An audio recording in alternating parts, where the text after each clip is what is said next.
kuukausittainen lasku ilmestyy ja milloin laskun eräpäivä on. Me lähetetään aina laskut sähköpostitse kuukauden puolivälissä. Laskun eräpäivä on jokaisella meidän asiakkaalla aina kuukauden viimeinen päivä. Voiko eräpäivää muuttaa? Valitettavasti meillä ei ole mahdollisuutta muuttaa eräpäivää, vaan eräpäivä on meidän kaikille asiakkaille sama, eli kuun viimeinen päivä. Tein maksusuorituksen, mutta se ei näy.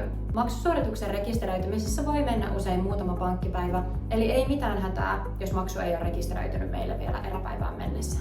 Sä voit aina tarkistaa laskun ajankohtaisen tilan meidän sovelluksesta.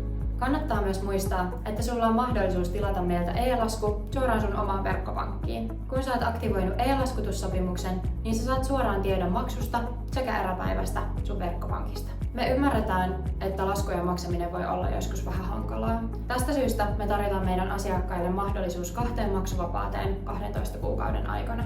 Maksuvapaan aktivoimiseen on kuitenkin joitain ehtoja. Ensinnäkin 3 ensimmäisen kuukausilasku meillä tulee olla maksettu.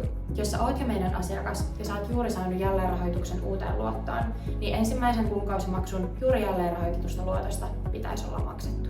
Maksuvapaan kuukauden voi käyttää 2 kertaa 12 kuukauden aikana, mutta sitä ei voi hyödyntää peräkkäisinä kuukausina. Muista myös, että maksuvapaata voi hakea vasta sitten, kun kuukausilasku on muodostunut, ja se tulisi aina hakea ennen kuukausilaskun eräpäivää. Kuinka maksuvapaan kuukauden voi aktivoida? Jos sä täytät ehdot maksuvapaan kuukauden aktivoimiseen, niin mene vaan meidän sovellukseen. Valitse sieltä kohta, jossa on sun avoimet maksut. Kun oot klikannut tätä kohtaa, valitse maksuvapaa kuukausi. Vahvista vielä maksuvapaan käyttö painamalla painiketta, jossa lukee käytä maksuvapaa kuukausi. Jos käytän maksuvapaan kuukauden, onko seuraava kuukausimaksuni tuplana? Jos käytät maksuvapaan, niin sun seuraava kuukausilasku ei tule tuplana. Sun laina-aikaa pidennetään tällöin vain 1 kuukaudella.